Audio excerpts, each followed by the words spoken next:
Esse podcast é apresentado por b9.com.br.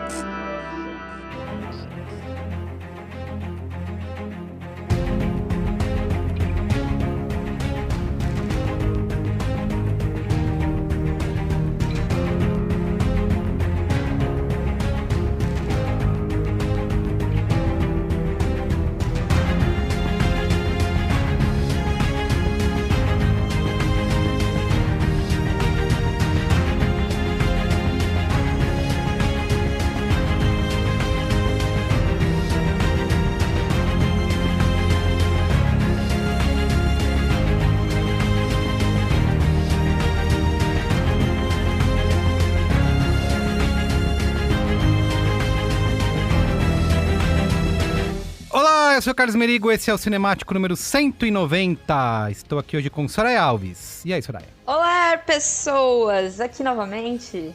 Júlia Gavilã. Hello! E Pedro Estraza. Fala, rapaziada do Escudo. Bom, estamos reunidos aqui nesse Cinemático 190, o segundo dessa semana, para falar sobre a série original, da Disney Plus, Falcão e o Soldado Invernal, a série aí do MCU que estreou no dia 19 de março. Foram apenas 6 episódios, rapidinho, e terminou agora no dia 23 de abril. Certo? Certo. Muito bem. Certo. Mais animação, galera! Certo! Certo! Muito bem. Mas antes, quero aqui divulgar a família B9 de podcasts. Você pode acessar podcasts.b9.com.br ou procurar por B9 aí no seu aplicativo preferido de podcasts, que lá estaremos, tá bom? E lembrando que o Cinemático está aí nas redes sociais, você pode seguir no Twitter, no Letterboxd e no Instagram, @cinemáticopod. Segue nós lá para ficar por dentro de tudo que a gente tem feito dos novos episódios e interagir com a gente, tá bom? Então, muito bem. Fechou. Vamos pra pauta? Bora.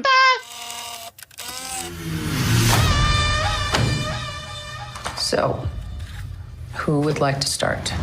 Superheroes cannot be allowed to exist.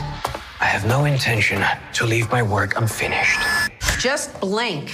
Sweet Jesus. I mean, how old are you? Muito bem. Ô Pedro Estraza, Falcão Negro em Perigo aí, da Marvel. Falcão Alado e o Bucky. Falcão Alado. Ai. Muito bem. Quem trouxe aí pra gente essa preciosidade? Cara, então, Falcão... Puta, já ia falar Falcão Negro em Perigo de novo aqui, que merda. O programa inteiro isso. Vai ser horrível, pegou referência certa na hora certa. Não, mas Falcão Soldado Invernal, cara, que era pra ser a primeira série do Marvel Studios no Disney Plus, que acabou sendo a segunda série da Marvel no Disney Plus, porque foi pega pela pandemia, Deu Covid, eles estavam pra filmar na República Tcheca, e aí fechou tudo pela pandemia, os caras só puderam filmar em agosto, terminaram as filmagens em agosto, e a pós-produção já avançada.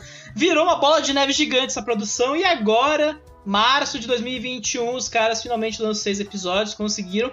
E no formato original, esses 6 episódios que tivemos agora, era o esquema do WandaVision também, Só que aí o WandaVision virou 9 episódios, porque eles conseguiram reorganizar com um episódio de 30 minutos cada, Então... foi uma série que foi a trancos e barrancos, mas que tem 2 pessoas principais envolvidas. A primeira é o Malcolm Spellman, que é o showrunner, é americano, e é um cara que é recente aí em Hollywood, Ele chegou a participar do roteiro do Jogo da Família Soprano em 2006, antes de entrar pro audiovisual. Mas assim, ele começou escrevendo o roteiro de Nossa União, Muita Confusão, que é do Rick Famuyiwa, que eu acho que muita gente conhece como o diretor de 3 episódios de Mandalorian, e que fez o Dope também, que é um independente muito famosinho. Mas que eu acho que ele explodiu pra valer a partir de 2015, ou seja, 6 anos atrás, quando ele entrou na equipe de roteiristas do Empire, Que era a série do Lee Daniels, da indústria fonográfica americana negra, Todo um rolê ali que morreu pegou essa muito forte, série, a série mudou de showrunner no meio, os produtores foram trocados, a série existe até Bombou hoje. E depois morreu, bizarro. Eu acho que vale pra muita série americana hoje, eu acho que é muito pelos prêmios, inclusive, Falando de prêmios, que a gente tá numa semana meio climática pra cinema. Mas, enfim, ajudou o cara a ser gay. Ele ficou até 2017, ou seja, ele ficou até o momento que a série tava indo bem, depois que ele saiu a série começou a degringolar mal. E aí, até o Falcão Negro e o Soldado Invernal, ele fez umas coisas aqui e ali. Eu acho que os dois projetos mais conhecidos são o Truth Be Told, que é uma minissérie da Apple TV Plus. Antes da Apple TV lançar as coisas grandes, né? E a Nath Morta Confederate da HBO, né? Que ia ter os showrunners de Game of Thrones falando do universo confederado dos Estados Unidos da Guerra de Secessão, né? Então, imagina o tamanho da bosta. Não aconteceu, a série está morta, né? Deu muita polêmica, a HBO puxou o plug ali e falou chega. E eu acho que isso liberou a agenda do cara pra assumir como produtor principal da série do Falcão do Soldado Invernal, aí, que é uma série, em tese, importante pro universo Marvel. Mas não é ele que dirige, né, gente? Quem dirige é Kerry Scogland, uma canadense aí, que é uma pessoa que eu fico até impressionado, assim, ela realmente é uma outra pessoa que começou muito recente, né, porque ela trabalha há muito tempo já, desde os anos 80 aí, 90 ela tava já dirigindo filmes, ela dirigiu The Size of Watermelons em 96, e curiosidade, né, em 99 ela dirigiu Colheita Maldita 666, Isaac está de volta, né, uma continuação em VHS do Colheita Maldita, olha só o nível da coisa. Meu Deus, tem que começar por algum lugar, normal. Os boletos estão aí pra ser pago, né, gente? Pelo amor de Deus. E anos 2000 foi mais ou menos esse esquema. Eu acho que ela dirigiu um episódio do El World, fez um filme com Elliot Page, Alan Burstyn, fez filme com Ben Kingsley, mas a Kerry Scogland, de fato, engrena com o boom da TV nos Estados Unidos, né, da TV de prestígio, porque a partir da metade dos anos 2010 ela começa a dirigir coisa pra caramba de série de respeito. Ela dirigiu Boardwalk Empire, The Killing, Under the Dome, Vikings, Penny Dreadful, Fear the Walking Dead, o próprio The Walking Dead, House of Cards, um episódio de The Americans, o The Handmaid's Tale, que eu acho que é onde ela explodiu, né, porque aí deu um maior alcance pra ela, e uma série do Justiceiro, a série do Justiceiro aí, né, ela dirigiu um episódio aqui da segunda temporada. Ela ainda fez 3 episódios do The Loudest Voice, que era aquela cinebiografia televisiva do Russell Crowe como Roger Ailes, que é quando o Russell Crowe tava com aquela maquiagem o papo do rosto super grande. E aí ela vai sendo chamada para fazer Falcão e o Soldado Invernal agora nessa reta final, né? Então, além disso, ela é a executiva da Mad Rabbit, que é uma produtora que toca um foco em produção internacional, que eu acho que é justamente o que chama a atenção pro Falcão e o Soldado Invernal, né? Que é uma produção que passa por diversos países, filmado em vários países ao redor do globo. Eu acho que eles precisavam de alguém que sabia como fazer essas filmagens localizadas rapidamente, sem gastar muito. Eu acho que ela foi escolhida muito por isso. A Mad Rabbit não tem nada a ver com a Bad Robot, né? Não, mas podia ter um confronto, né? Ia ser maravilhoso. Colocar Um confronto de produtoras. Tá certo. Ria de produtor. É. Mas é isso, vamos pra sinopse? Sinopse! Sam Wilson e Bucky Barnes embarcam em uma aventura pelo mundo que colocará suas habilidades à prova e sua paciência também. Gostei. Hoje, na sessão da tarde. Dubladora. Muito bem, ó. Dubladora. Repercussão de... Como que é? Eu ia falar Falcão Negro em Perigo de novo. Falcão e o Soldado Invernal. Letterboxd 3.8, a média, estava altíssima até antes do último episódio, estava mais de 4 lá. Obviamente pouca gente tinha logado ainda, né, porque não assistiu tudo. Mas ainda continua alto, né? 3.8. No Rotten Tomatoes, 88% da crítica aprova e 73% do público aprova a minissérie aí da Disney+. No Metacritic, 74 de 100. Fez sucesso isso aí, Perdistraza? Fez sucesso, cara. Lógico, né? Série de aminho, né? Série de aminho, como não vai fazer? Mas acho que demorou pra esquentar, né? Não, mas então, tem essa questão, né? Porque na estreia fez 495 milhões de minutos assistidos nos Estados Unidos, de acordo com a Nielsen, que é um número superior a WandaVision, que fez 434. Ou seja, ele pegou a esteira do WandaVision ali, a galera empolgada com a série. Ou seja, da todo mundo Wandinha. que assistiu WandaVision, mais um pouco. Porque foi, né, ficou nos 400 ali. Foi somando, cara. E é um episódio, 50 minutos, vai pegar, né? Mas é engraçado como a conversa sobre a série demorou pra engrenar, né? Você não via as pessoas conversando... Obviamente que tem uma diferença entre WandaVision, porque WandaVision é uma série que te estimula a falar sobre ela, porque é um mistério e tal, é uma outra pegada. A ideia é diferente. Mas em relação a Falcão, é curioso mesmo, porque parece que as pessoas... Pelo menos foi uma coisa que eu percebi vendo como as pessoas estavam falando sobre a série... Parece que eles esperaram o momento certo pra começar a assistir. Vou deixar uns 2 episódios, aí eu começo a assistir. Concordo. Eu confesso que no meu feed era eu falando, o Pedro falando e o Kleber Fati, que participou do Braincast, estava falando. Só nós três. Na minha bolha também, eu lembro que WandaVision era uma falação geral, né? Saía episódio, a galera ficava comentando. Eu até fiquei assim, putz, eu preciso ver logo pra não pegar spoiler. E o Falcão aí, realmente tinha semanas que nem, caramba, já rolou outro episódio, né? Porque não teve episódio um que eu demorei uma semana pra ver, porque eu tava cobrindo É Tudo Verdade, eu não tinha tempo pra assistir, e tinha outras coisas pra ver, obviamente. E aí eu fui ver uma semana depois só, porque eu assisti o episódio da semana anterior e o novo, que tinha saído daquela semana, em sequência no fim de semana. E eu não peguei um spoiler.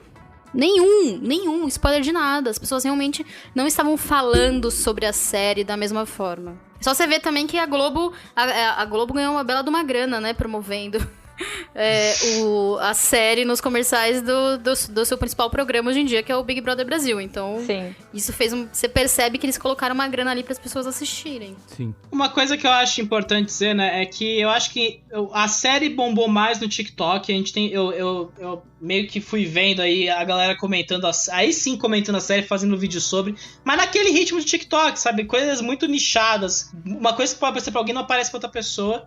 Eu acho que o maior fenômeno que essa série teve em termos de meméticos ali foi a dancinha do Barão Zemo, né? Que ele ganhou uma versão de 9 horas da Marvel ali no meio. Aí sim bombou. Aí sim teve o negócio. Não, é o Zemo dançando, né? Então, mas isso já é da metade pro fim, né? Já realmente não é nos primeiros episódios. Adorei a informação jovem, Pedro. Muito obrigado. Sempre uma informação diferente aqui nesse programa. Eu sou infiltrado no TikTok ali, eu fico só de olho nas tendências. Muito bem, vamos lá então falar o que a gente achou? Yep. Bora. Queria que Soraya Alves, que escreveu muito bem lá pro B9 a crítica, madrugou na sexta-feira, né? Começasse aí dizendo... Tive que assistir, então não sei se eu assisti com bom humor, porque me fazer acordar cedo já me faz assistir um negócio com mau humor. Mas assim, eu acho que é bem isso que a gente falou, é uma série que a primeira metade dela é mais fraca e a segunda metade ela é bem mais interessante. Eu acho que se a gente pegar para analisar a estrutura dela, vai ter vários problemas, vários mesmo. Mas quando eu olho só para a narrativa, para a história que me foi entregue, eu vejo mais pontos positivos do que negativos. E eu acho que os pontos positivos eles têm um peso maior do que os pontos negativos. Esses pontos positivos, quase todos eles vão estar atrelados à construção dos vilões, que eu acho que é o mais legal da série, tanto que a gente não sabe defini-los exatamente se são vilões. E eu, assim, por mais que alguém fale, por exemplo, nossa, mas a gente tem 2 personagens principais no título e, na verdade, a gente tá vendo a grande história do Sam. Poderia ser só a série do Falcão. O Bucky veio ali como um coadjuvante amigo. Eu acho isso ok, tá, entendo, mas com um peso muito menor do que os temas que a série aborda, entendeu? Quando é uma série que fala sobre racismo, sobre ideologia política, sobre extremismo ideológico, sobre a construção político-social de vilões, né? A sociedade tem que lidar com os próprios vilões que ela constrói. Eu acho que, e de uma forma não acadêmica, de uma forma não textão, de uma forma muito bem colocada ao longo da série, eu acho que é um trabalho útil. E aí é o que eu falei na minha crítica, que é ver a Marvel fazendo esse papel de retrato do nosso tempo, retrato contemporâneo. E é claro que você pode me falar, não há novidade nenhuma disso. A gente está falando de uma série baseada em HQ, e a HQ, por história, ela faz esse papel. Ela quebra estereótipos, ela cria heróis diferenciados. Mas ninguém precisa ser o desconstruído que lê HQ desde criança. Lógico. E quando a gente pensa num produto que é tão massivo desse, que é Marvel, é na Disney, vai, né, o pai assistir, a criança junto, a mulher ali no meio, eu gosto disso, eu gosto que tenham esses temas pincelados de uma forma contemporânea. Talvez não precisava ser tão didático em alguns momentos, algumas cenas muito didáticas. Nossa, tem umas mastigadinhas. Tem a cena... Didática interativo, né? Pedagógico, pega na mão. A cena especial é aquela do último episódio ou não? Que a gente vai falar nos spoilers? Várias. Eu acho que tem uma questão didática. O ápice é aquela cena ali. Não, tem tudo ali naquela cena. Eu acho que é didático em absolutamente todos os episódios. E aí vai ser um dos problemas de construção. Então, numa grande análise assim, eu vejo ela como uma série mediana. Mas quando ela me traz esses temas mais legais e mais importantes, eu vou ser aquela pessoa que dá um likezinho a mais, que dá uma meia estrela a mais, porque é válido, entendeu? Muito bem. E você, Júlia? Eu concordo muito com o que a Soraya falou. Eu também tive todas essas percepções, assim, em relação à série. Eu tava muito curiosa pra saber como que a Disney ia partir depois do retorno de todo mundo, né? Todo mundo voltou em 5 anos depois, que é muito tempo, sabe? 6 meses já é muito tempo. Imagina 5 anos depois, metade do planeta voltando, sendo que as pessoas seguiram suas vidas, não só suas vidas particulares e emocionais, né? Mas também, assim, a sociedade seguiu. Né? Você tem novos governos funcionando, novas coisas funcionando, socialmente falando. Então eu tava muito curiosa pra ver se a Disney, se a Marvel ia abordar isso, ou se eles iam ficar só nesse âmbito, assim, dos heróis e tudo mais, e aparecer outras pessoas, outros vilões e tal. Então, nesse sentido, a série acabou me atraindo bastante por conta disso, por conta dessa construção do, o que acontece a partir daqui? A gente tem meio que uma ideia muito vaga sobre isso em WandaVision, que é com a personagem da Mônica, né? Que, enfim, ela passa por situações, mas ali é muito, muito pequeno, que é só um momento mesmo pra contextualizar que ela voltou depois de 5 anos. E aí ela precisa lidar com esse novo, é muito particular. Então essa série, ela fala mais mesmo sobre uma ideia mais social, né? De como dessas pessoas retornando e como que a sociedade está lidando com esses retornos. Como tudo que acontece realmente na vida real, é que é muito difícil pra gente hoje em dia lidar com mudanças sociais tão grandes. A gente pode falar, por exemplo, que são as diferentes épocas de imigrações. Que a gente tem um número muito grande de pessoas saindo de um local e indo para outro. Isso já é muito difícil de lidar. A Europa lida com isso nos últimos anos por conta das imigrações. Imagina o mundo inteiro tendo que lidar com isso, que não é necessariamente uma imigração, seria uma imigração...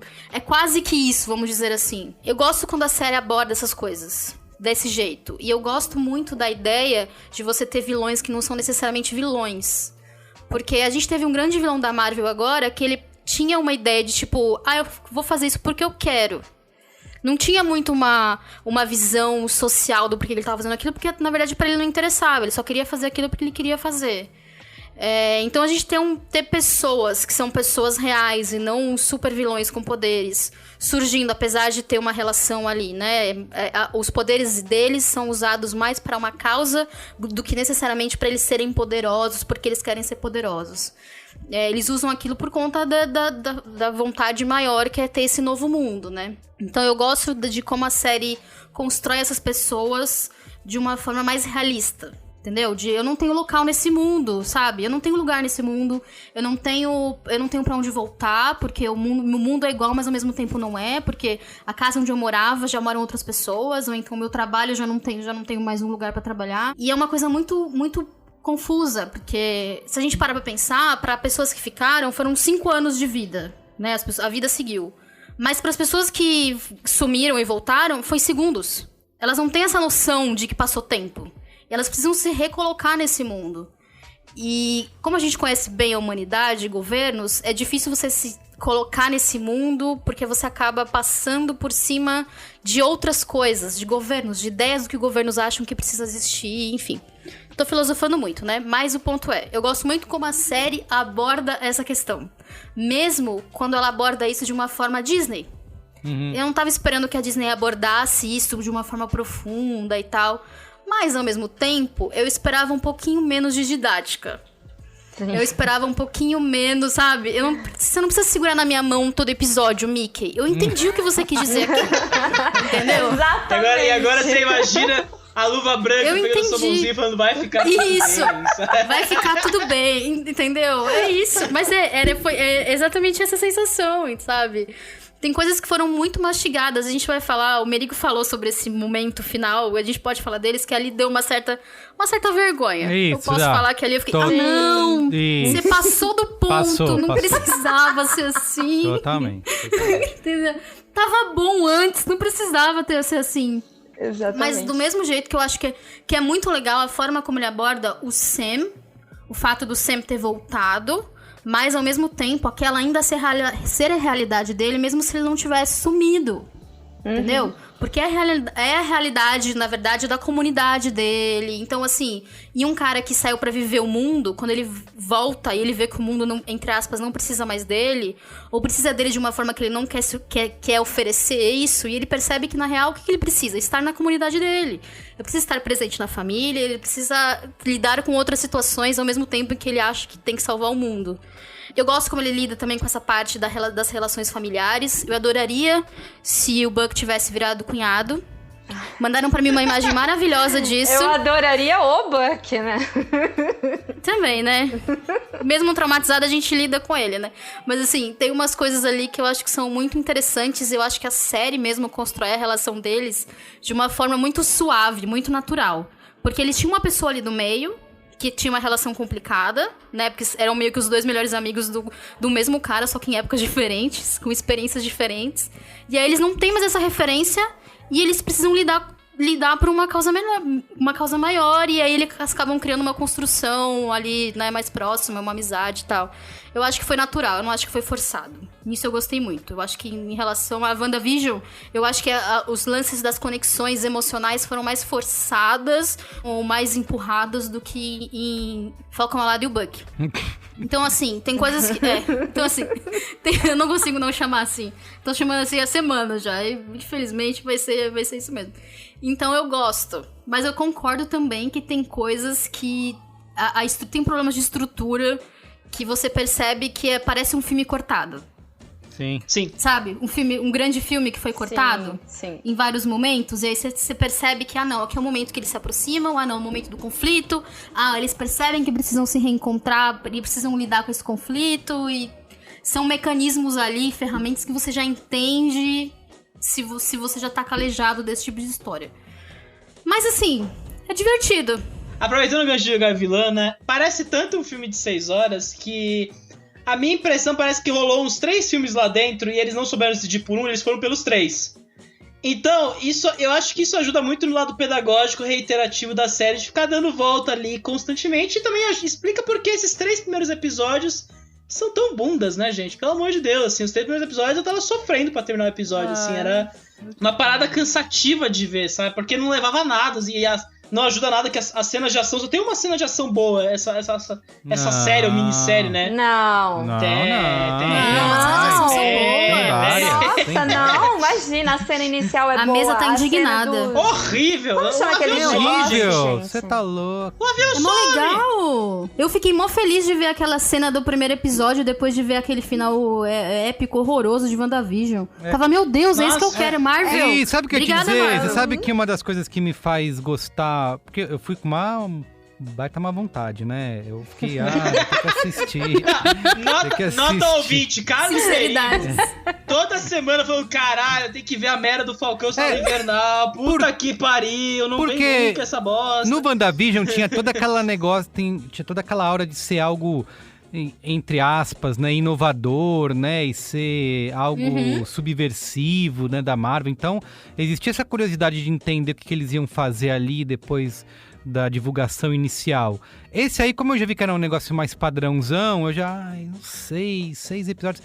Mas assim, assisti e me diverti mais do que eu achei que iria, né?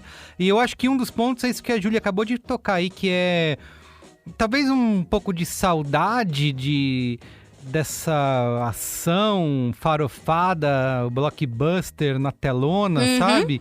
Então me trouxe essas lembranças de ver ainda o logo da Marvel, aí começa helicópteros explodindo e personagem voando. Falou, caramba, acho que tô com saudade de assistir um filme desse no cinema. Então isso me ajudou a gostar mais. E discordo que tenha só uma cena de ação. Acho que tem várias boas cenas de ação durante a série. E são um dos pontos fortes, aliás. Mas eu te interrompi, Pedro, vai lá, depois eu continuo falando. Cara, essa série tem vários problemas, eu acho que a Júlia e a Sônia falar tatearam ali parte deles, mas também defenderam uma coisa que eu acho correto de se falar, assim, os temas que a série tem, ou melhor, o tema da série, né, que é o futuro do escudo do Capitão América, o manto do Capitão América, a simbologia do Capitão América para o mundo, o novo mundo que se inaugura a partir daqui, né? É um tema forte, né? O símbolo do que é heroísmo, né, do que é... o patriotismo americano, exato, tem várias coisas ali, E é um tema interessante, né? Até porque começa com a série com o Sam Wilson, que em teoria é o cara que o Steve Rogers falou, não, você é o próximo. Mas ele não quis, né? Ele falou, né? puta, não acho que não é pra mim. Eu não, pô, eu já tenho aqui minhas asas. É isso, eu tenho meus BO pra resolver, rapaz. Eu vou! Você acha que eu vou trocar isso? Eu vou, cara. Eu não. Ficar carregando esses trilhos aí. Assume seus BO aí, ó. A série tem esse tema que eu acho interessante, que na reta final vai começando a ganhar uma força ali, porque aí você começa a entender qual é o destino da coisa, e aí tem um personagem que entra ali, eu acho que no segundo, terceiro episódio, que é fascinante por si só, pela forma como ele revira o cânone, a relação com os quadrinhos também, porque era um arco que foi abandonado pela Marvel e tudo mais nos anos 2000. Mas, ao mesmo tempo, essa série, é o que eu falo, tem esse problema de ser um filme de 6 horas, que na verdade são 2 ou 3 filmes, que eles não souberam decidir qual seguir. Aí você tem o Sebastian Stan, que eu acho que é um buraco de carisma meio fudido, assim. Eu acho que ele os primeiros filmes do Soldado Invernal ali, você via que ele se esforçava. Você vai falar mal dele? Não. Vou falar mal, não é importante. Eu já quero ir logo com os spoilers. Eu tendo a concordar com o Pedro Estraza nessa, hein? Eu assistindo essa série, eu só me imaginava num trisal com o Bucky e com o Sam, entendeu? Vocês me respeitam. Você tá muito tempo presa em casa, Mas aí são desejos pessoais. Isso não é carisma. Você tá muito tempo presa em casa, é quarentena isso aí, sabe? Isso é quarentena, pode Será? ser. Não, mas, gente, ele é um super soldado, né? Respeito os seus sentimentos, Soraya. Eu respeito os seus sentimentos, tá? Poxa. Mas, gente, falando sério, assim, tipo, o Soldado Invernal ali é um personagem fascinante, é um prato cheio pra qualquer ator pra brincar com noções de trauma ali, construir um personagem interessante.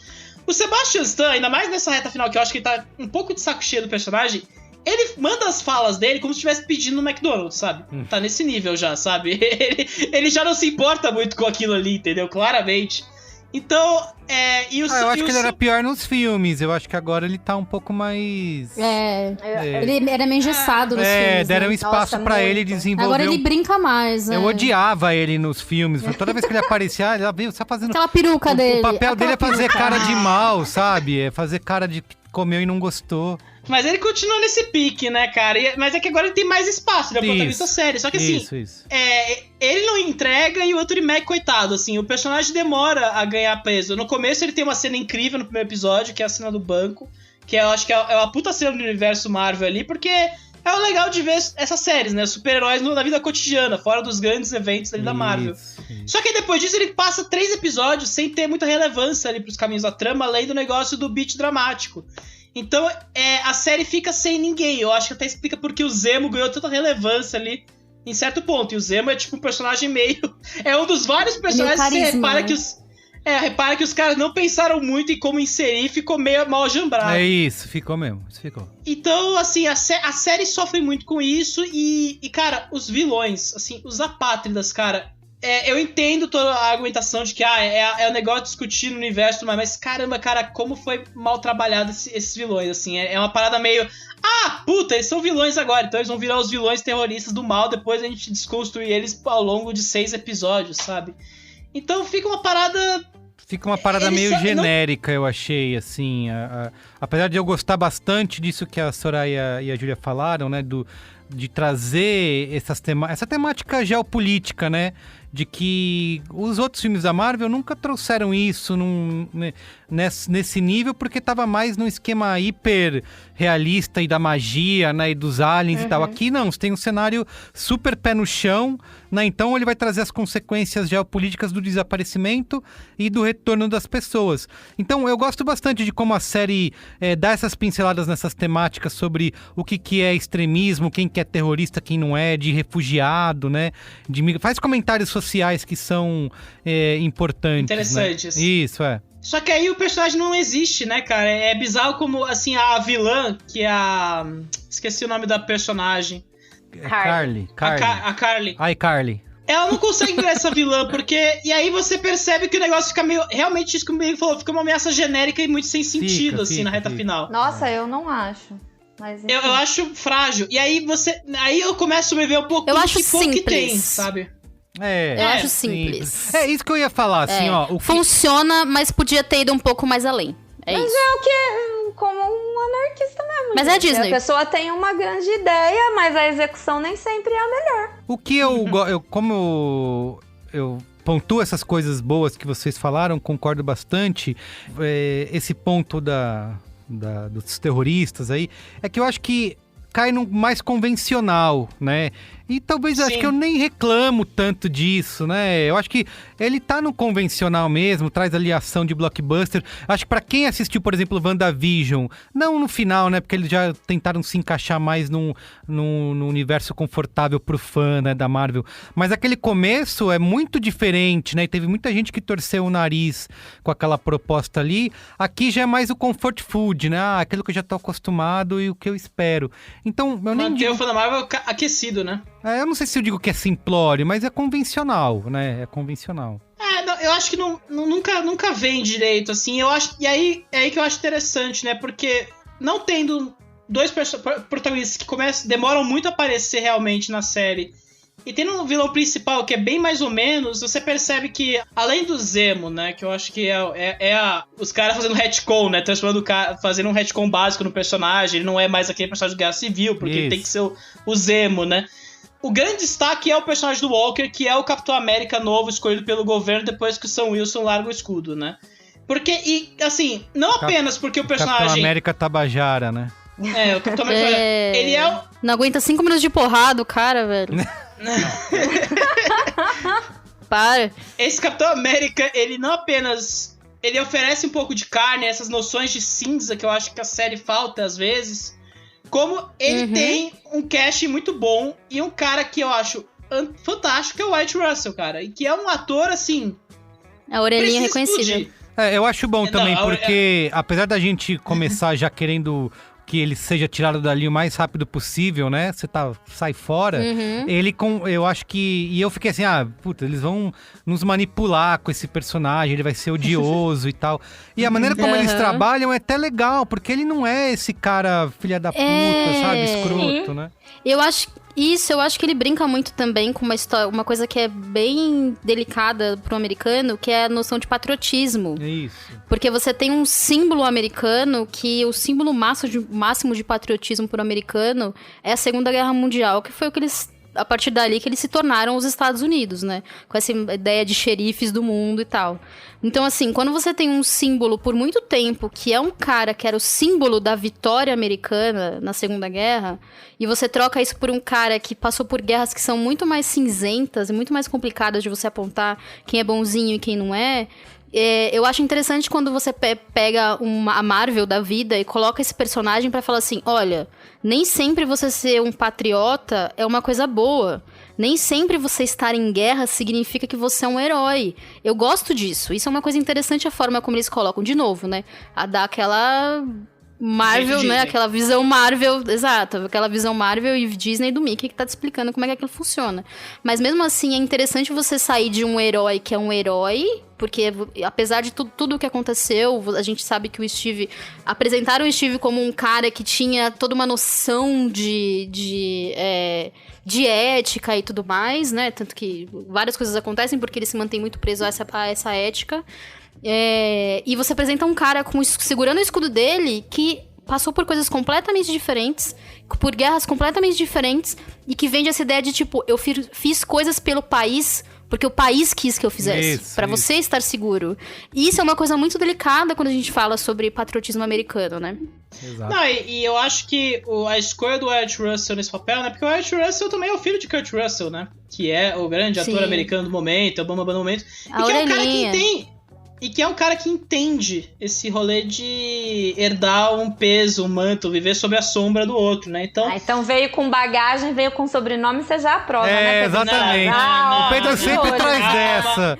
A Sempre traz dinastia de o... Hollywood aí, olha eu aí. sempre Reconheceu lembro. o sobrenome Como que você sabe o que o cara filho- tava pensando lá na hora da atuação, no Pedro pai Estrada? dele. É o Fiuk agora. Isso. Ó, O fio. É o Nessa pai, hora- é o Fiuk. Nessa hora eu lembro que o filho de John Cassavetes fez Diários de uma Paixão, então essa balela de que o filho era dos poderes do pai é uma balela gigante. Vamos com Nossa, essa você daí. puxou uma coisa muito triste agora. Exato, parabéns. É, então, lembra disso. Tá vendo, gente? Ele tem Não os queria argumentos. lembrar. O cara Ele só tem foi os fazer argumentos. O cara só foi fazer uma série de hominho lá e você tá pensando já no peso familiar, de carregar Mas, o legado cara, da família mas é Russell pensar no no casting. mundo. É pensar no O casting legado. isso. É uma escolha de casting, porque o cara carrega muito bem essa questão e você. Preciso E honrar isso é o uma meu coisa pai. Às vezes nem se porque ele falam, tem. então obrigado. Exato, é. Não. Mas ó, vocês estão me gongando aqui, mas o Ed Russell é um cara que eu já gosto há um Desculpa. tempinho aí.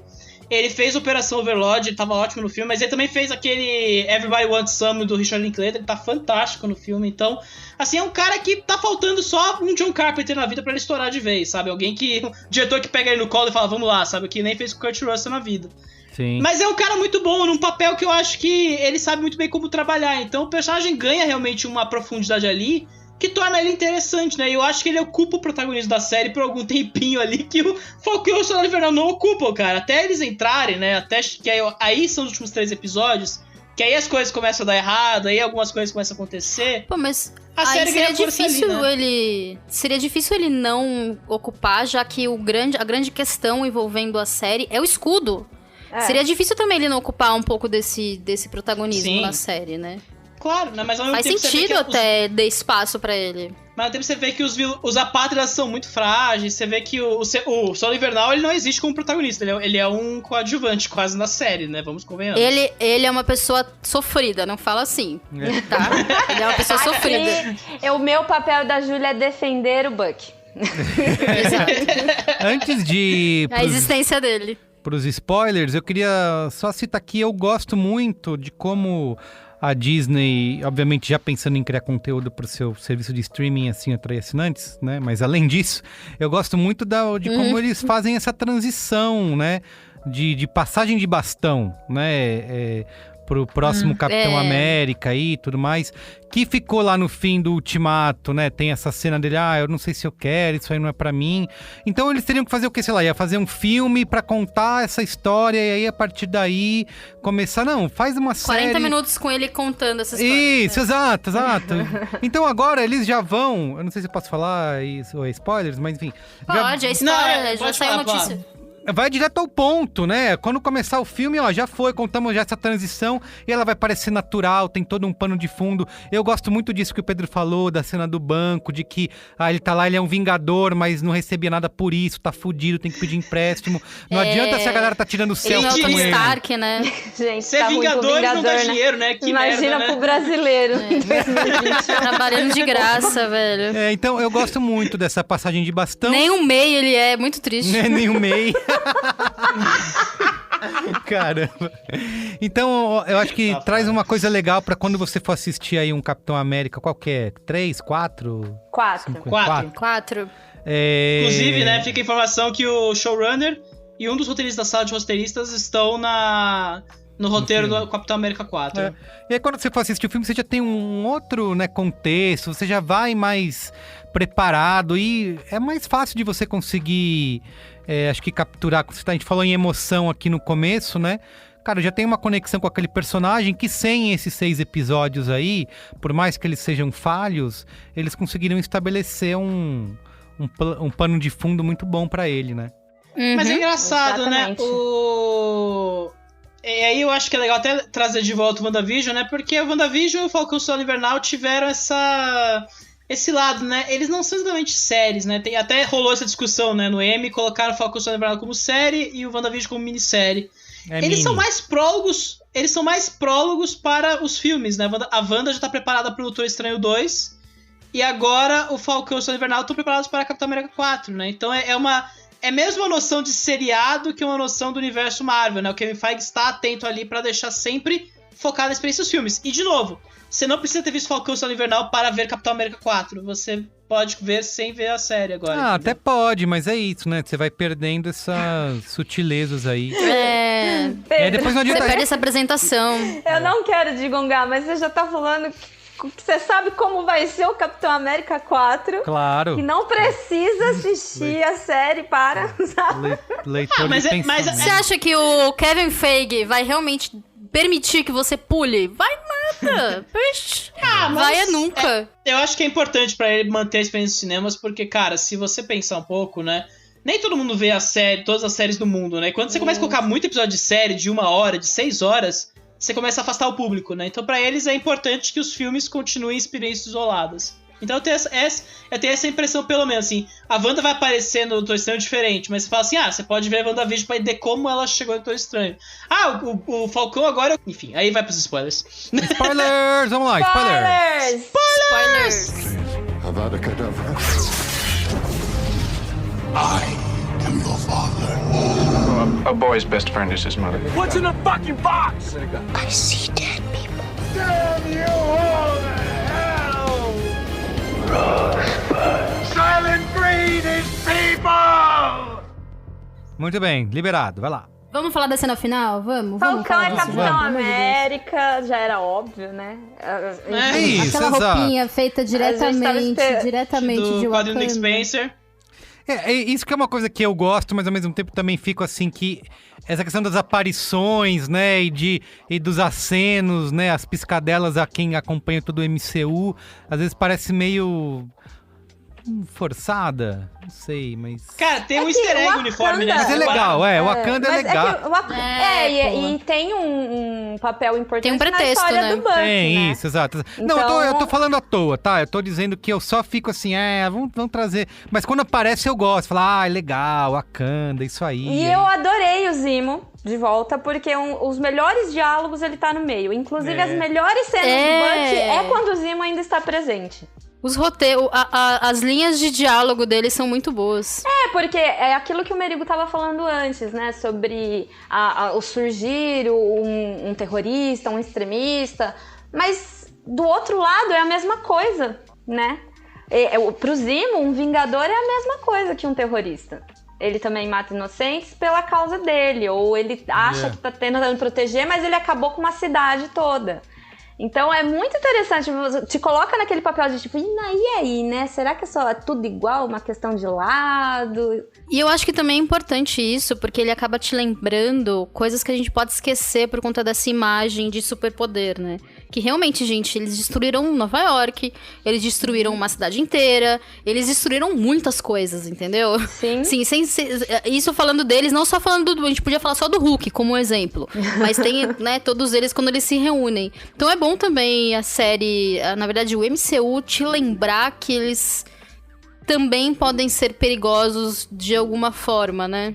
Mas o nova-iorquino nunca deixou de aplaudir, porque lá no final, na porque eles última estão cena, acostumados, ele né? está aplaudindo a destruição do mesmo jeito. A invasão deles está no sangue do nova-iorquino, a invasão à própria cidade. O Zemo ganhou o melhor tratamento nessa série do que no Guerra Civil, o que me faz lembrar do retcon inacreditável, que agora ele é um milionário que era dono de Sokovia e perdeu tudo porque o Ultron chegou lá e destruiu a cidade, né? O cara, de repente, tem um jatinho, tem essas... dono de casa rica, né? Bizarríssimo, cara. Mas Barão veio de algum lugar, né? Barão Zimo veio de algum lugar. Deu uma origem pra ele que a gente, na verdade, não tinha, né? A gente só sabia meio que o que o filme precisava o que precisava saber pro filme funcionar. Agora abriu espaço pra gente saber um pouco mais sobre ele. Isso, agora sim, Exato. a surpresa que eu mais gostei foi a Julia Louis-Dreyfus lá aparecendo como... Não é? Eu queria que tivesse mais, eu quero ver... Pra onde que vão levar essa personagem dela? Vai pro filme, será? Deve ir pro Dizem filme, que né? ela ia aparecer em Viúva Negra primeiro. Ah, entendi. Porque Viúva Negra era pra ter saído antes. Covid. É verdade, Viúva Negra era pra ter Covid. saído ano Tá vendo? passado. Você é chatão, hein? A gente tá vendo tudo invertido, né? Chatão demais. Pô, parça, Pô, tá foda, velho. já deu, né, velho? Muito bem. Inclusive, Não, eu fiquei querendo pesquisar sobre a personagem dela, pra saber... Obviamente deve ter nos quadrinhos e tal, mas eu nunca ouvi falar, né? Uhum. A Ela é Valentina amante Allegra do de Nick Fontaine. Fury, né? Ah, é? Olha, tem isso aí. Tem esse Fofocas do... backstory aí. do universo Marvel, né? Exato. Conta, Pedro, conta. Não, eu só sei disso. Eu dei uma pesquisada rápida na personagem depois e fiquei sabendo dessa história, que ela é uma agente da nova SHIELD, que é formada, enfim. Mas é engraçado, né? Ela vem e meio que ferra um pouco o arco destrutivo do Walker, né? Que é o agente americano e tal. E, tipo, o agente americano tem uma redenção muito express ali no último episódio, né? Ele tá tão maluco e de repente dá uma 360, isso né? é verdade. Ela entende que ele tem potencial pra ser um bom soldado. Que ele é um bom histórico de bom soldado. E um bom soldado é bom dá pra você usar pra fazer o que você quiser. Especialmente, eu acho que ali nesse lance do arco dele, eu acho que faz sentido. Porque você vê que ele é um cara que ele quer servir. E aí, quando ele é largado pelos Estados Unidos e não pode mais servir, fez aquele vergonhoso escudo feito de alumínio, que não serve pra nada, eu fiquei com dó. Eu falei, cara, o que você tá fazendo? Pelo amor de Deus, um tiro e já era. Mas você vê ali que ele queria ter uma ação ali, né? Ele queria continuar sendo quem ele era e ela deu oportunidade pra ele, entendeu? É igual essas histórias desses soldados que passam muito tempo em combate, muito tempo sendo do exército, e aí eles sofrem uma lesão, ou seja, ou mental, ou passa por algum transtorno, ou então alguma lesão física, e eles são aposentados, né? E aí, o que o cara volta pra vida dele? Ele não tem mais nada? Eu meio que ali, eu passei. Nesse sentido aí, eu falei, tá, tudo bem, eu entendi que você não consegue se encontrar se você não estiver em ação, se não estiver sendo um soldado. Não, porque até a construção dele como vilão mesmo, é essa coisa de tipo, ele tá ficando louco, mas... Ele tá ficando louco ou ele tá só agindo como um soldado em guerra? Entendeu? Atacando o inimigo, teve as suas perdas, que deixa mais emocional o negócio, mas é o que ele fala lá pros senadores. Eu só fiz o que vocês me ensinaram a fazer o tempo todo. Eu só cumpri ordens, eu servi vocês o tempo todo. Então, tipo, ele só sabe ser soldado. Exatamente. E vou falar, ser melhor amigo do Capitão América não dá certo. Não dá certo. Ele não pode ter melhores amigos, porque sempre dá B.O. Não, e eu acho que o auge da série pra mim é aquele final do 4º episódio e o começo do 5º, que aí entra na cena de ação que eu acho que é a melhor da série, que é o Buck e o Falcão alado ali, dando porrada no Walker enlouquecido ali, né? Que eu acho que é ali que a série ganha um puta buzz ali, né? Porque de repente você tem uma puta cena de ação maluca, né? Um cara tomou o soro do super soldado batizado ali, né? E tá batendo nos dois caras, e aí os caras quebram a asa. Tem todo aquele lance de Marvel, né? E o próprio final do 4º episódio, né? Que o cara mata o cara que, em tese, não teve culpa na morte da pessoa da forma mais brutal possível, né? E tem aquela splash page, entre aspas, do escudo com o sangue ali, que é as manchas da América, né? Um pouco esse lance aí. Simbólico pra caramba aquilo ali. Não, e é bem legal aquela essa virada cena aí. na tela, Pedro. Aquela cena é a hora que o fã de Marvel para e fala, é isso, olha que cena bonita. Exato. O duro que vem no 4º episódio, né, cara? Deu os 3 primeiros episódios de novo. Aí, e aí depois vem Bartok, que é uma parada... Cara, por que inventaram de colocar o Bartok nessa série? Já tem vilão demais, sabe? Tem que colocar mais um na parada ali. E o personagem do Isaiah, que é o soldado... Super soldado, né? Excluído, apagado da história por ser um soldado negro. E que o Sam fica super revoltado, né? Como assim? Ele fala pro Buck, como assim você sabia que ele existia e nunca ninguém me contou?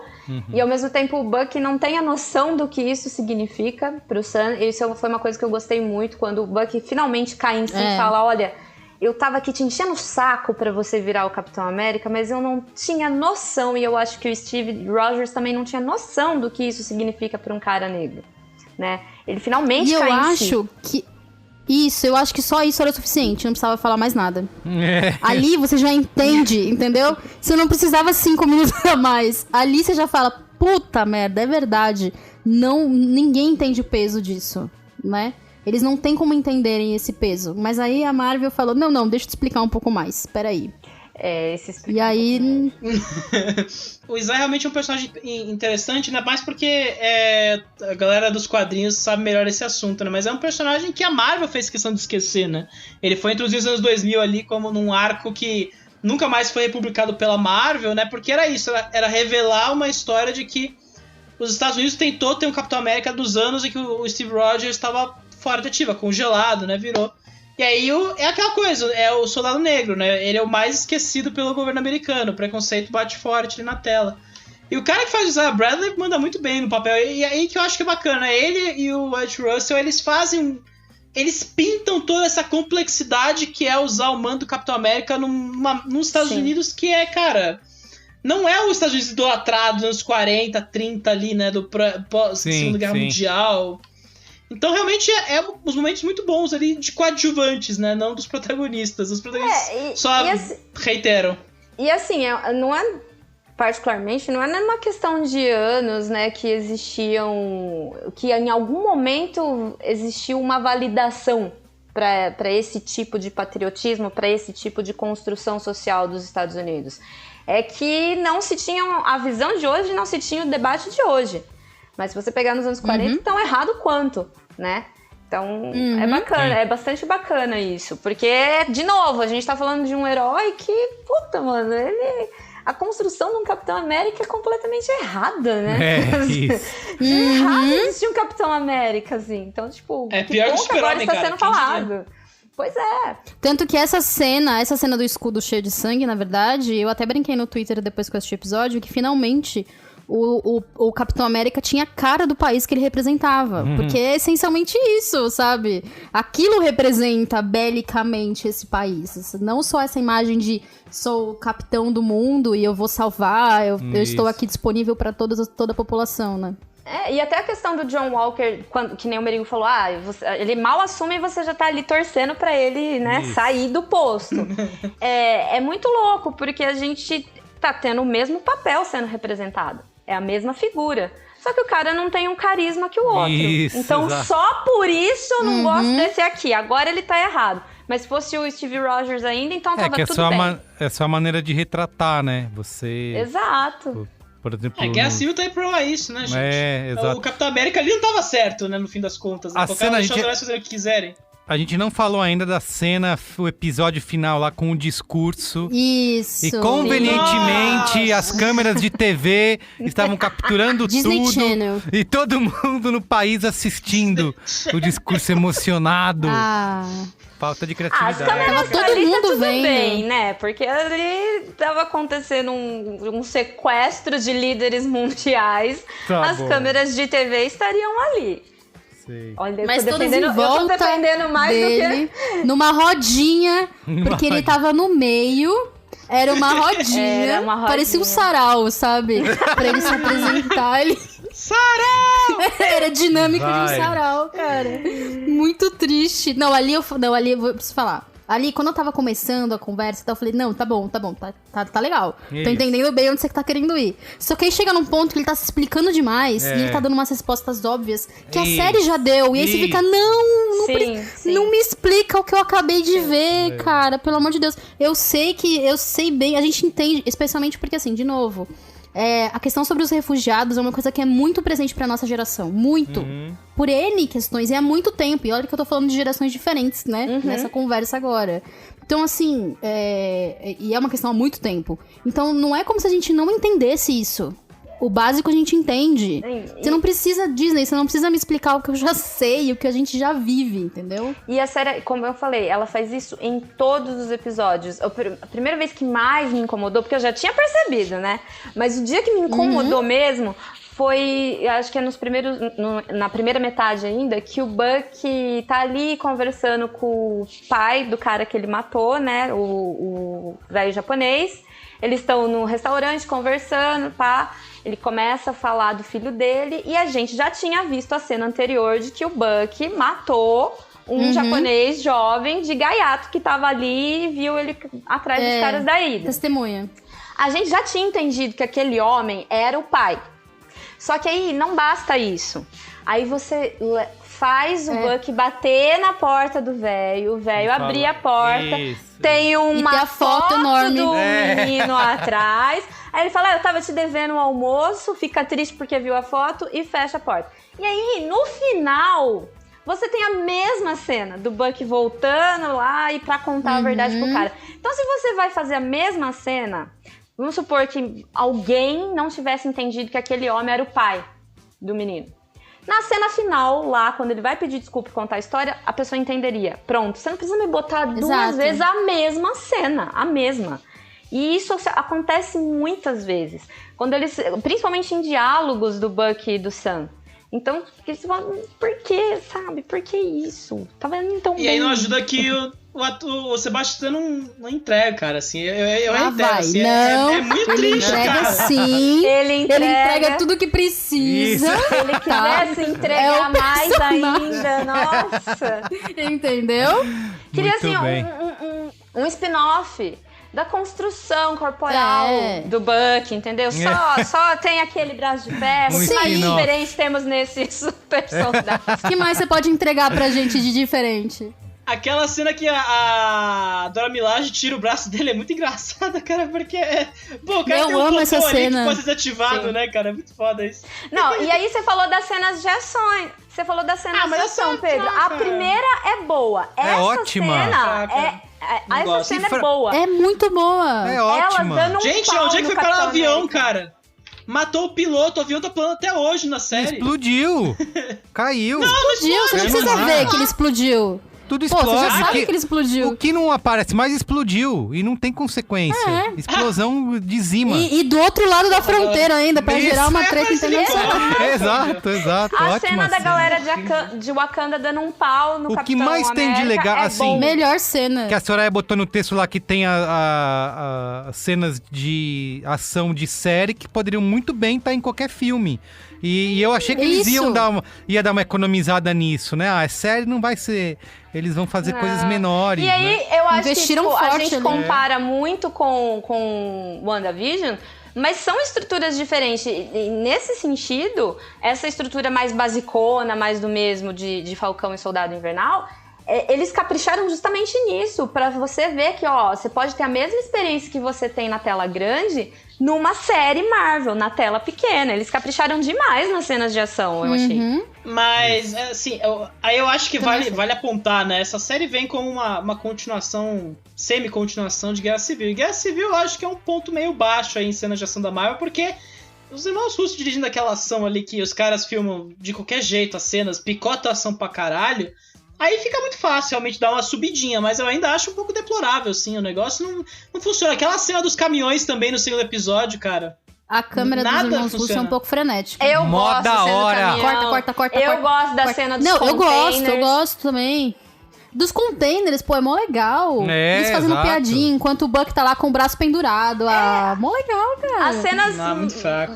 não tão fortes, inclusive, são as do final, que ali sim eu vi algumas coisas que tipo, sério. Sim. Tipo, sabe? Mas o final é apressado, né, gente? É aquela coisa, não, tem uma conspiração, vamos matar os líderes mundiais, precisam dos heróis agora. E de Tipo, repente, é uma rápido. correria do caralho, né? Eu, cara? assim, eu também achei apressado, mas ao mesmo tempo eu não reclamei, porque senão ia ter mais meia dúzia de episódios. E aí... olha lá. Deixa Você chega. nove Tá bom episódios e aqui. reclama, É um bom você- ponto pra encerrar. É. Aliás, não, a gente Me não deixa falou de com uma vontade coisa de ver o importante. filme. O rolê do barco no quinto episódio, cara. Depois de um começo que é avassalador lá, dos caras tretando loucamente, você ganha 40 minutos dos dois reformando um barco. Uai, porque Pô, mas ainda é uma série a chamada ligação Falcão. emocional, cara. Exato, Exato. ainda é uma série chamada Falcão e Soldado Invernal. Eles têm que Isso desenvolver. Tem mó um- questão envolvendo a irmã dele ali, o Isso, futuro. isso. Exato. Futura relação. A próxima temporada vai chamar. Mandaram pra mim um áudio, uma imagem muito boa. Que tá escrito Falcão e o cunhado infernal. É isso que eu quero ver. Entendeu? É isso que eu quero ver. Muito bom. Me entrega, Marvel. É, Muito bem. E com essa, vamos dar notinhas, né? Para Falcão. vamos dar notinhas. Agora, Capitão América, né? E o Soldado Invernal. É, Isso. Capitão América. E o E o Soldado Invernal não muda de nome, né, coitado? Fica lá nos dramas continua- dele, no passado, Isso, vive exato. tudo. Continua O congelado, menino né? Foda. sofre. Tadinho. Quantas estrelinhas merece a série Soraya Alves? Eu continuo com a nota da minha crítica, senão seria até incoerente. E dou... Imagina, uma Não, eu coisa sou uma no pessoa texto... no texto, é isso, e outra no áudio. Eu pensei melhor, gente. Passou uns dias. Ué, mas é viável, acontece. Pode Olha, escrever isso isso aí. é uma boa oportunidade, inclusive. Porque eu tenho um texto e um programa que eu me arrependi da nota, que é o de Cidade Invisível. Eu dei 2,5 estrelas e eu deveria ter dado 3 estrelas. Passou o tempo e eu Muito maturei bem, a melhor. revisão. Eu acho. você Então, vive o que eu vou revisando, fazer? Eu vou fazer a mesma coisa com o Soldado, Falcão e Soldado, o cunhado infernal. É 3 estrelas. Porque se eu fosse acompanhar a minha ideia anterior, ia ser 2,5 também. Mas aí vem esse meia estrela a mais pra esse Meia estrela pelo Bucky. Isso. pelo esse fetiche que eu passei 6 episódios imaginando um trisal, a gente ali, super legal. Pô, eu achei Meia que ia rolar estrela. aquela cena com a psicóloga. Eu falei, não, agora vai. Eles vão abrir o coração ali e contar tudo. Não, infelizmente Nada. não aconteceu. Que foi uma cena ridícula, mas serviu pra isso. E foi você, boa, Júlia? é muito gostosa. Quantas estrelinhas? Eu também dou 3. Tô generosa. Por conta dessas questões que eu falei também. E a série me divertiu muito. Eu acho que isso também faz diferença na nota final. Muito bem, eu também sigo aí as relatoras, darei 3 estrelas. E você, Pedro Lá Estrada? vem o Pedro. Tá vendo? É menos, pode ter certeza. Com a nota final, que essa série foi menos sofrida que Cherry e tem 4 horas a mais aí, então, sei lá, fica aí o elogio à série. Comparação. Eu elogio a série porque ela foi Você menor. tá comparando então, a série com o filme da... Só gente, porque tem o Tom soldado Holland? traumatizado, né? O Saca, soldado traumatizado, né? É a mesma coisa ali, sabe? Então... E você ficou assistindo como se fosse o Peter Parker o tempo todo, né? Tá ligado? Ali os irmãos Da família os caras querem Parker. isso, né? A minha nota é 2 estrelas, infelizmente. Não dá. Não dá, gente. Tá foda. Tudo bem, Essas tudo séries bem. da Marvel Tudo precisam bem. ser boas, sabe? Vamos ver se Loki funciona, mas, cara, assim, o dia que eu começar a ter gosto de ver essas séries vai ser um bom dia aí, mas tudo bem. Com isso, o médio cinemático é 2.75, então 3 estrelas, né? Aê! Muito bem! Garantimos É isso aqui, aí, gente. Unidos venceremos. Yes! A gente tem que combinar a nota antes. Então, muito bem. Nossa! CPI do cinemático aí, começando a formar aqui, hein? Vou começar. Gente, eu sei que vocês estão produzindo conteúdo aí em todos os lugares nas internets, onde nossos ouvintes podem continuar seguindo vocês para mais opiniões como essa, fetiches, né, com super-heróis e áudios engraçados como... Alguém tem que Cunhado ter fetiche infernal. na Marvel, né, cara? Ninguém se pega no Para universo Marvel. saber Que porra é sobre essa? mais fetiches de Soraya Alves, Isso, exato. siga o Twitter, @soalves. E o Instagram não vai ter fetiche, mas vai ter plantas. E você, Júlia? Será que eu tenho? Eu acho que eu falo um pouco do Bucky lá também. Não tanto, talvez, mas eu também falo. Vocês me encontram no Twitter e no Instagram como Julia Gavela, com 2 L's.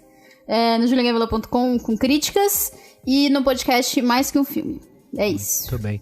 E você, Pedro Essencialmente Estraza? Quer divulgar Algum isso? fetiche, Pedro? Isso, exato. Além do Oscar... Gente, é o espaço seguro aqui pra contar pra gente. Isso, exato. Nossa. Eu tô nessa semana pós-Oscar aí, finalmente liberto das correntes do Oscar, não aguentava mais. Acho que quinta-feira sai esse programa, né? Se tudo der certo, já vai estar no ar aí uma entrevista que eu fiz com o diretor do The Mitchells vs. The Machines aí, que é a animação nova da Netflix. Que chique! O papo foi legal, cara. Foi uma conversa divertida. O cara E é a muito animação gente tá fina aí. elogiadinha, né? Eu tenho visto boa repercussão, né? Você não Tá gostou, bombando óbvio, aí, mas eu vamos tô falando ao público em geral. Não posso Calma, falar. nossa, eu nem revelei minha nota, mas tudo bem. Não, mas o cara é muito gente fina, a entrevista foi bem bacana, então vamos ver. Vai sair isso, vai sair Vai sim estar na aonde, quinta-feira Pedro aí, Estraza? então- Onde a pessoa pode ler? No b9.com.br, você pode estar lá, você pode acessar inclusive minha análise do Oscar 2021, assim que foi, ó, poesia. Muito Foi eu dando bem. risada do haha, que burros, né, do Oscar esse ano, então fica a dica. E você pode acessar a minha crítica de Falcão e Soldado Invernal para ver com mais detalhes e uma linguagem mais rebuscada. Muito bom. Porque no escrito Essencialmente sai isso, melhor. mas Isso, o escrito. lógico. Pô, e vai ter crítica sem remorso essa semana também. O Matheus tá tentando ver o filme aí até agora. Vamos ver se sai essa semana. Muito bem, e ó, você pode seguir o Cinemático, como eu falei, nas redes sociais. Estamos no Twitter, no Letterboxd e no Instagram, @cinemáticopod. Segue nós lá pra não perder nenhum programa e participar com a gente. Tá bom? Obrigado, gente. É isso. Beijo, viu? Beijoca. Tchau, crianças! Tchau.